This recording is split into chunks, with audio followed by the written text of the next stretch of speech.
আগামী ৩১শে March Asian cup কোয়ালিফায়ারের ম্যাচে সিঙ্গাপুরের বিপক্ষে মাঠে নামবে বাংলাদেশ।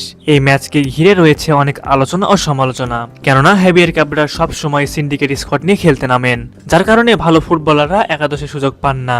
বিশেষ করে ফরওয়ার্ড লাইনে একাধিক পরিবর্তন লক্ষ্য করা যাচ্ছে। সিঙ্গাপুরকে নাচাতে বাফুফের নজরে এখন ৫ জন অরিজিন বিদেশি বংশোদ্ভূত ফুটবলার। যদি সিঙ্গাপুরকে হারিয়ে পূর্ণ ৩ পয়েন্ট নিয়ে এশিয়ান কাপের বাছাই পর্ব শেষ করতে চায় বাংলাদেশ, তাহলে এই ৫ জন ফুটবলারকে একাদশে লাগবে। এই ৫ ফুটবলারের সবাই আপনাদের পরিচিত মুখ, তাই তো ভিডিওটি শেষ পর্যন্ত দেখুন। নম্বর ৫, জায়ান হাকিম। জায়ান হাকিম বর্তমানে খেলছেন ইংল্যান্ডের ৮ম ডিভিশনের একটি ক্লাবে। অভিজ্ঞ এই স্ট্রাইকার ইংলিশ ক্লাব অ্যান্টেসি নোমাডাসের হয়ে দুর্দান্ত ফর্মে রয়েছেন। নিয়মিত গোল করে যাচ্ছেন তিনি, যা নজর কেড়েছে বাংলাদেশি ফুটবল অঙ্গনের সংশ্লিষ্টদের। তার পারফরমেন্স, ধারাবাহিকতা এবং আত্মবিশ্বাসী ফুটবল তাকে বাংলাদেশের সম্ভাব্য ভবিষ্যৎ স্কোরার হিসেবে আলাদা করে তুলে ধরছে। জায়ানের সবচেয়ে বড় শক্তি হলো তার ফিটনেস, গতি এবং দুর্দান্ত পজিশন সেন্স। সুতরাং জায়ানের পারফরমেন্স নিয়ে কারোরই কোনো সন্দেহ থাকার কথা নয়।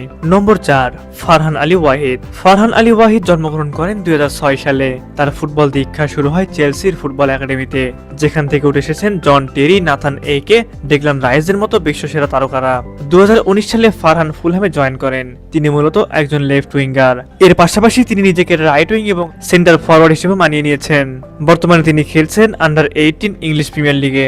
সিঙ্গাপুরকে নাচাতে অবশ্যই ফারহানের মতো ফুটবলের বিকল্প নেই। নম্বর ৩, ট্রেভর ইসলাম। বর্তমানে ট্রেভর ইসলাম স্ট্যানফোর্ড মেন্স সকার ক্লাবে খেলছেন। ট্রেভর ইসলাম মূলত একজন ক্লাসিকার নাম্বার 9। সিঙ্গাপুরকে নাচাতে হলে অবশ্যই এমন একজন ফুটবলারকে অবশ্যই ন্যাশনাল টিমে দরকার।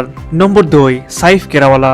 সাইফ কেরাওয়ালা ২৭ বছর বয়সী বাংলাদেশি ফুটবলার। তিনি বাংলাদেশি বংশোদ্ভূত আমেরিকান নাগরিক। আমেরিকার ঘরোয়া ফুটবলে নিয়মিত মুখ তিনি বর্তমানে খেলছেন ইউনিভার্সিটি অব ওয়াশিংটন অ্যাথলেটিক্স নামক দলে। গোলকিপিং সমস্যার সমাধানে বাফুফে চাইলে তাকে আগামী মার্চে বাংলাদেশের হয়ে খেলাতে পারে। সবশেষ নম্বর ১, ইকরামুল ক্যাশপার হক। ইকরামুল ক্যাশপার হককে বাংলাদেশের সার্জিও রামোস হিসেবে বর্ণনা করা হয়। তিনি অনূর্ধ্ব 23 দলের ক্যাম্পে ডাক পেয়েছিলেন। এবার সবার টার্গেট একটাই, যেভাবে হোক ক্যাশপার হককে সিঙ্গাপুর ম্যাচে আনতেই হবে, কেননা তার মতো ডিফেন্ডারকে যে বাংলাদেশ দলে অবশ্যই দরকার। আর সিঙ্গাপুরকে নাচাতে হলে অবশ্যই ক্যাশপারের ডিফেন্স খুব জরুরি। সুতরাং ইকরামুল ক্যাশপারকে অবশ্যই আগামী মার্চ মাসে জাতীয় দলে দরকার।